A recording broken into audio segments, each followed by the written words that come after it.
कुछ लोग टूटते नहीं, बस धीरे धीरे अंदर से खत्म हो जाते हैं। वो हंसते हैं, ऑफिस जाते हैं, लोगों से बातें भी करते हैं, लेकिन हर रात सोने से पहले एक सवाल उन्हें अंदर से खा रहा होता है। अगर मैं सच में इतना मजबूत हूं तो फिर मैं इतना थका हुआ क्यों हूं?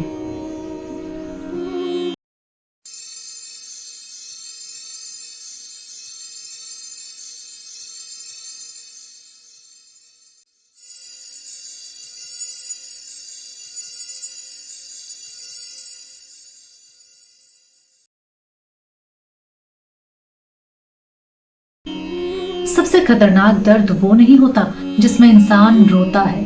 सबसे खतरनाक दर्द वो होता है जहां इंसान बोलना बंद कर देता है, मदद मांगना बंद, सच बताना बंद, अपनी हालत स्वीकारना बंद, और फिर एक दिन उसे खुद भी समझ नहीं आता कि मैं सच में मजबूत हूं या बस टूटने की आदत पड़ गई है।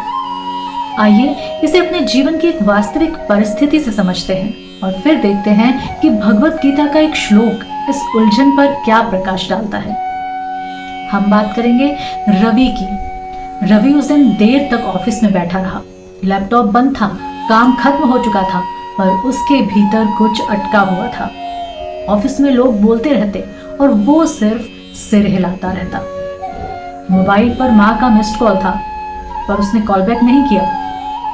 पिछले 3 महीनों से वह किसी का फोन ठीक से उठा ही नहीं रहा था। माँ, पत्नी, छोटा भाई, सबको बस एक ही जवाब मिलता था, सब ठीक है। और शायद यही सबसे बड़ा झूठ था। नौकरी हाथ से निकलने वाली थी। जिस प्रोजेक्ट पर उसे सबसे ज्यादा घमंड था, वही सबसे बड़ी गड़बड़ हो गई थी। और अब हर मीटिंग में वो सिर्फ सिर हिला रहा था, समझते हुए नहीं, छुपाते हुए। एक दिन सीनियर ने सीधा पूछ लिया, रवि अगर दिक्कत है तो बोलो। रवि मुस्कुरा दिया, वही झूठी आदत वाली मुस्कान, नहीं सर, मैं संभाल लूंगा। वो उतना मजबूत नहीं है जितना दिखता है। कई लोग जिम्मेदार नहीं होते, बस डरते हैं कि अगर रुक गए तो टूट जाएंगे। उस रात घर आकर वो चुपचाप बिस्तर पर लेट गया। पत्नी ने पूछा, कुछ परेशान लग रहे हो, क्या हुआ? और हर बार रवि मुस्कुरा देता, झूठी मुस्कान। कुछ मुस्कानें खुशी से नहीं आती, बस इसलिए आती हैं ताकि लोग सवाल पूछना बंद कर दें। उस रात फिर नींद नहीं आई। रवि चुपचाप बालकनी में आकर बैठ गया और शायद पहली बार उसने खुद से सच बोला, मुझसे नहीं हो पा रहा। और यही इंसान पहली बार सच में खुद को देखता है। महाभारत में भी एक क्षण ऐसा आया था जब अर्जुन ने पहली बार स्वीकार किया कि अब वो अपने मन का भार अकेले नहीं उठा पा रहा। कार्पण्य दोषोपहत स्वभावः पृच्छामि त्वाम धर्म सम्मूढ़ चेताः यत् श्रेयः स्यानिश्चितं ब्रूहि तन्मे शिष्यस्यहं शादिमां त्वाम प्रपन्नम। अर्थात अर्जुन बोले, करुणा और दुर्बलता के दोष से मेरा स्वभाव आच्छादित हो गया है। मैं धर्म के विषय में भ्रमित हो गया हूँ। जो मेरे लिए निश्चित रूप से कल्याणकारी हो वह आप स्पष्ट रूप से बताइए। मैं आपका शिष्य हूँ, आपकी शरण में आया हूँ, मुझे आदेश दीजिए। इस श्लोक में अर्जुन का भीतरी संघर्ष अपने चरम पर है।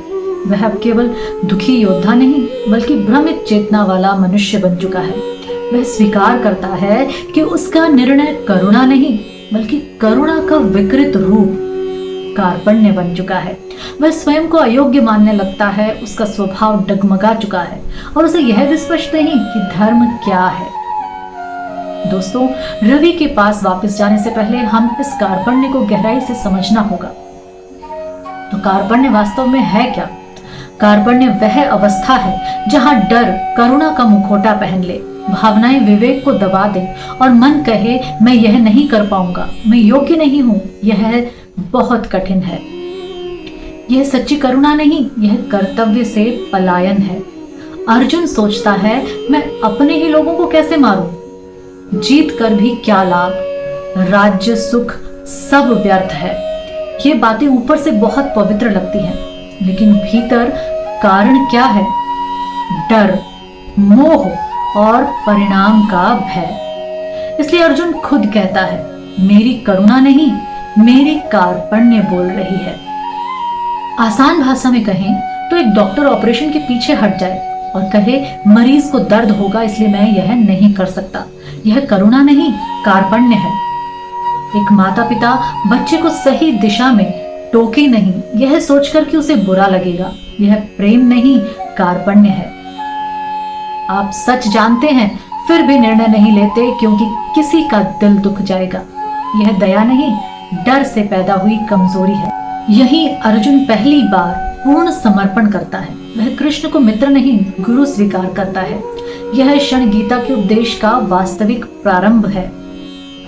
जब तक मनुष्य स्वयं को ज्ञानी मानता है तब तक ज्ञान का द्वार नहीं खुलता। गीता तब शुरू होती है जब अर्जुन कहता है मैं नहीं जानता, मुझे सिखाइए। यह श्लोक हमें यही सिखाता है कि सच्चा ज्ञान हार मानने से नहीं, अहंकार छोड़ने से आता है। ध्यान देना, अर्जुन युद्ध से नहीं डर रहे थे, वो उस सच से डर रहे थे जो युद्ध उनके अंदर खोलने वाला था। वो था कार्पण्य। आइए अब रवि के पास वापस चलते हैं। रात के 12 बजे हैं। वह चुपचाप उठा और बालकनी में आकर बैठ गया। पहली बार उसने खुद से सच बोला, मुझसे नहीं हो पा रहा। आंखें भर आई। उसी समय नीचे गली में दुकान बंद करते बुजुर्ग शर्मा जी दिखे। रवि को याद आया जब पापा गुजरे थे यही शर्मा जी उनके पास बैठकर बोले थे, बेटा मजबूत होना मतलब सब अकेले सहना नहीं होता। पता नहीं क्यों रवि के कदम खुद ब खुद नीचे उतर आए। शर्मा जी चौंक गए, अरे इतनी रात? रवि कुछ बोला नहीं, बस वही पटरी पर बैठ गया। काफी देर खामोशी रही, फिर रवि टूट गया। मुझसे गलतियां हो गई हैं, मुझे समझ नहीं आ रहा क्या सही है, मैं डर रहा हूं शर्मा जी। वो पहली बार किसी के सामने कमजोर पड़ा था, लेकिन अजीब बात जानते हो, उसी पल वो अंदर से हल्का होने लगा। शर्मा जी ने कोई सलाह नहीं दी, बस इतना कहा, अच्छा हुआ बोल दिया। जानते हो, जो खुद को टूटा हुआ मान ले वही फिर से खड़ा होता है। और शायद गीता तब शुरू नहीं होती जब इंसान मजबूत बनता है। गीता तब शुरू होती है जब इंसान मजबूत दिखने की कोशिश छोड़ देता है और पहली बार स्वीकार करता है, मुझे रास्ता नहीं दिख रहा। अगले दिन रवि पहली बार सच बोलने गया, सर मुझे मदद चाहिए, मैं भ्रमित हूं, मुझे रास्ता नहीं दिख रहा।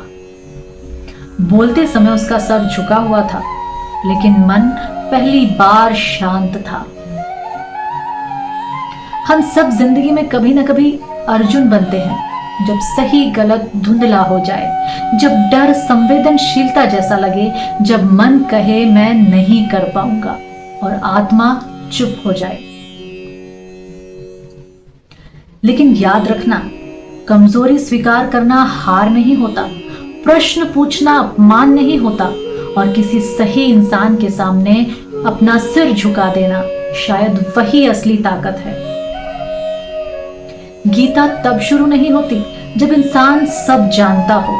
गीता तब शुरू होती है जब इंसान कहे मैं भ्रमित हूं, प्रभु मुझे सिखाइए।